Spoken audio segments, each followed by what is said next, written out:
এবং আমাদের মাননীয় মুখ্যমন্ত্রীর প্রকল্পগুলি আপনারা বাড়ি বাড়ি ছড়াবেন, এটা আপনারা ভালো করে জানেন। পঞ্চায়েত সমিতির সদস্য, জেলা পরিষদ, গ্রাম পঞ্চায়েত করে, তাহলে আমাদের মাননীয় মুখ্যমন্ত্রীকে আমরা গরিখানের মাজার এখানে রেখেছি। যখন একটা ভর্তিতে ব্রিজ হয়েছিল, সহযোগিতা মাননীয় মুখ্যমন্ত্রী, মানবিক মুখ্যমন্ত্রী মমতা বন্দ্যোপাধ্যায় করেছে, সম্পূর্ণভাবে টাকা দিয়েছে। আর কাজটা হয়েছে গরিখান চৌধুরীর উদ্দেশ্যে। এটা যেন ওরা মাথায় রাখে। গরিখান কি জিনিস সেটা আপনাদের তখন জন্ম হয়নি, আপনারা কিছু বুঝবেন না। আমি মাজার কেন, আমরা পরবর্তীকালে গরিখান চৌধুরীর মিল যদি না হতে পারি, যদি গরিখানকে তার আদর্শকে বাঁচিয়ে রাখতে না পারি, যদি বাঁচিয়ে রেখে থাকে, তার নাম সাবিত্রী মিত্র আর করবে মাথায় রাখতে হবে। বাঙালি স্বার্থ বিরোধী যে দল বিজেপি, যারা বিভিন্ন রকম বাংলার বকেয়া আটকে দিচ্ছে, বাংলার জন্য যে প্রকল্পগুলো সেগুলো যাতে কার্যকরী না করতে পারে আমাদের মাননীয় মুখ্যমন্ত্রী ষড়যন্ত্র করছে। তাদের নির্বাচিত 18টা সাংসদ বাংলার স্বার্থ না দেখে উত্তর ভারতের গুজরাটের স্বার্থ দেখছে। এদের সকলকে নির্বাচনে একটা শিক্ষা দিতে হবে, যাতে মমতা বন্দ্যোপাধ্যায় সরকার তার উন্নয়নের ধারা বজায় রাখতে পারে এবং আমরা যেন দিল্লি থেকে লড়ে আমাদের বাংলার অধিকার, এই বাংলার অধিকার দিল্লি থেকে নিয়ে সেখানে প্রতিষ্ঠিত করতে পারি। আমি আজকে একটা জিনিস দেখেছি যে এখানকার বিধায়িকার স্থান মানিকচকে নয়, তার স্থান প্রতিটা মানিকচকবাসীর হৃদয়ে। এইটা সাবিত্রী মিত্রর মতো প্রবাদ প্রতিম একজন বিধায়িকা আছেন বলেই সম্ভব হয়েছে। আজকে তার আশীর্বাদ আমার মাথার ওপর আছে, আমার এই মানব জন্মে পরম পাওয়া। যেভাবে আমাকে দক্ষিণ মালদায় কি ইস্যু থাকবে? দক্ষিণ মালদায় প্রথম ইস্যু থাকবে যে আমরা এখানে কোনোভাবে এনআরসি এবং ক্যা হতে দিব না। এগুলো কানা কানুন, ভারতের সংবিধানের যে প্রস্তাবনা, যেখানে আমাদের এই দেশকে একটি গণতান্ত্রিক ধর্মনিরপেক্ষ দেশ বলা হয়েছে, সেই ভিত্তির সঙ্গে সংঘর্ষ চাই, সাংবিধানিক ভিত্তির সঙ্গে আমরা তা প্রয়োগ হতে দেব না। বাংলা বিরোধী যে চক্রান্ত করছে দিল্লি, যে তারা প্রকল্প আটকে দিচ্ছে, টাকা আটকে দিচ্ছে, আমরা তার বিরোধিতা করব এবং এর সাথে সাথে গঙ্গা ভাঙন থেকে শুরু করে বিভিন্ন রকম ফুড প্রসেসিং থেকে শুরু করে যে উন্নয়নের দাবিগুলো আছে, তার একটা সম্মিলিত মালদাবাসীর ভয়েস হিসাবে আমি দিল্লিতে প্রতিনিধিত্ব। গতকালকে একটা বড় একটা ইস্যু গঙ্গা ভাঙন, নদী ভাঙনে জড়িত, কি করবেন দিল্লি? আমি গঙ্গা ভাঙন অলরেডি হ্যাঁ, এটা একটা জাতীয় বিপর্যয়, ইটস এ ন্যাশনাল ডিজাস্টার। তো এই নিয়ে কিন্তু মমতা বন্দ্যোপাধ্যায় সরকার যথেষ্ট কাজ করছেন। গতকালকে একটা অভিযোগ করছেন ইংলিশের ব্লকের যে সমস্ত তৃণমূল কাউন্সিলর আপনাদের সাহায্য করছেন, এখানে কি দেখলেন আপনি? গতকাল আমি কোনো অভিযোগ করিনি, আমার বক্তব্যকে খাবলা খাবলা করে তুলে চালানো হচ্ছে এবং আমি এটাকে সর্বৈবভাবে নিন্দে করি যে একজন সাংসদ পদের জন্য প্রতিদ্বন্দ্বিতা করছে, তার লড়াই শুরুই হলো না, তাকে এইভাবে বিকৃত উপস্থাপনা করে লোকের মধ্যে ভুলভাবে এক শ্রেণীর মিডিয়া, সকল মিডিয়া বন্ধু নয়, ফলে এটা আমার বক্তব্যকে অনেকটাই দুমড়ে মুচড়ে পেশ করা হয়েছে।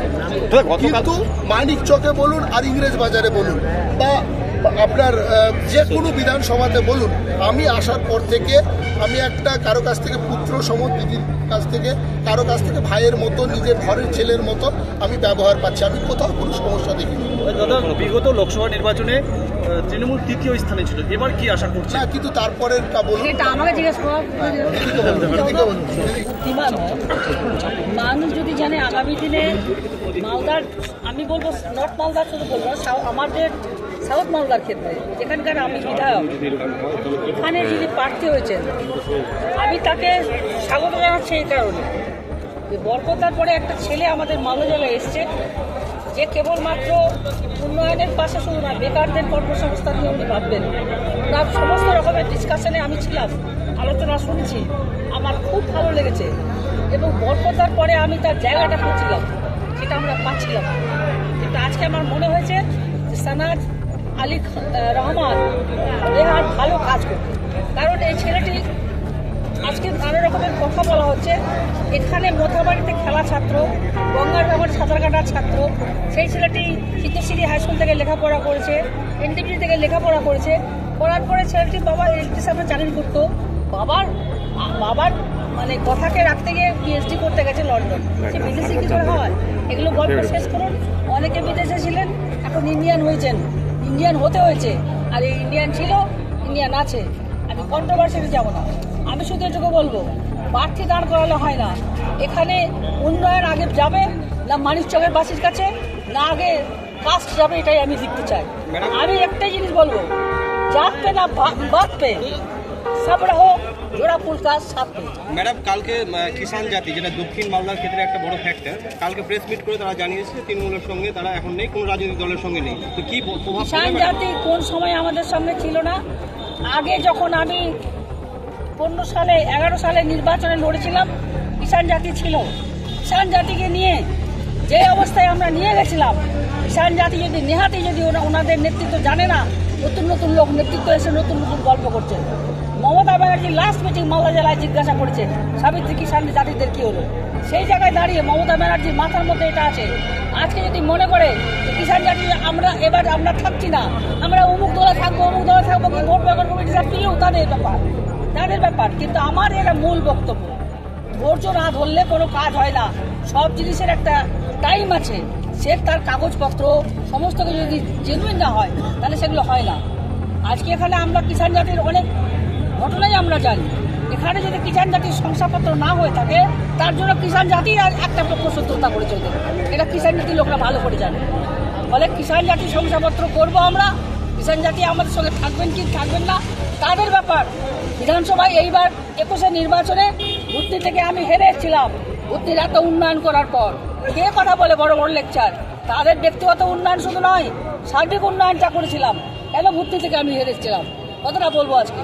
সেই জন্য ভোট থেমে থাকবে না কারোর জন্য। আজকে আমি একটা কথা বলবো, সমস্ত আমার হিন্দু সমাজের মানুষের কাছে, মুসলিম সমাজের মানুষের কাছে, এনআরসি সব থেকে বেশি এফেক্টেড যদি হয়, তাহলে শুধু খালি মুসলিম সম্প্রদায় যদি 1% হয়, 10% এফেক্টেড হবে এখানটায়। মাথায় রেখে জানে মানুষ সিএতে অ্যাপ্লাই করে, আর এনআরসির আওতায় যদি করতে চাই, আমার কিছু করার নাই। আজকে তারা বলবে আমাদের কিছু হচ্ছে না, ওদের হবে, এইসব ফালতু কথা। বিধানসভাতে যেভাবে ইউনাইটেডলি মানুষ ভোট দিয়ে চলো, এই ভোটটা সেইভাবেই দিন। আমি আমার কথাটা এখানে পরিষ্কারভাবে বলি। এখানে কেউ বলে আমি ওর বিরোধিতা করছি, ওকে আমি দেখে নেবো, এই ক্ষমতা কাউরি নাই। ভোটাধিকার গণ আদালতে, জনগণের আদালতে আছে। মানুষের রায়টা মাথা পেতে নিশ্চয়ই নেব, কিন্তু সবটা রায় মানুষেরটা মাথা পাতা যাবে না যদি আমরা তারা ভুল ব্যাখ্যা করে ভোট দেয়। তাই মানিকচকের মানুষের কাছে আমার আবেদন, এখানে ত্রিপুরার চিফ মিনিস্টার আসছেন কর্মী বৈঠক করতে, এখানে দিলীপ ঘোষ আসছেন, এখানে বড় বড় নেতারা আছেন, এখানে মন্ত্রীরা আছেন, এসে চলে যাচ্ছেন। ভর্তিতে জাতীয় বিপর্যয়, ভর্তির বাগন নিয়ে কথা বললেন, চিঠি দেয়নি আমরা জানি না, বুঝবো নাকি? গঙ্গা জাতীয় বিপর্যয় কোথায় কোথায় ভাঙন আছে, তার দপ্তরে ম্যাপ নেই, আপনি জানেন না কোথায় কি কাজ হচ্ছে। এই তো তাদের দপ্তর, এই তো তাদের মন্ত্রিত্ব। আমার কথা হচ্ছে মানিকচকের মানুষকে ব্যবহার করতে দিব না। হয় কাজ করো আর মানিকচকের মানুষের পাশে থাকো, তাহলে আমি আছি। আর না হলে আমি মানিকচকের মানুষের এই যেগুলো মতামত দিয়ে যেভাবে আজকে এর যে সামনে যে নির্বাচন, এই নির্বাচনে মানিকচকবাসীর কাছে আমার একটা আবেদন যে আজকে রেহান আমাদের যে আছে, আমাদের সানাজ মানে আলী রেহান, তাকে ভোট দিন, ভোট দিয়ে আগামী দিনে মালদা জেলার নীত তৈরি করুন। আজকে আমরা একটা নীত পেয়েছি, তার নাম হচ্ছে আমাদের রেহান আলী, সানাজ আলী রেহান। এই ছেলেটি আমাদের মধ্যে একটা জাগরণ সৃষ্টি করবে যুব সমাজে।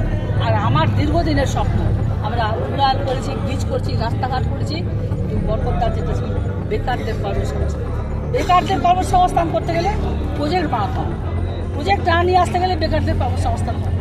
সেই কাজগুলো করবার মতো মানসিকতা ছেলেটির মধ্যে আছে, এটা মাথায় রাখবে।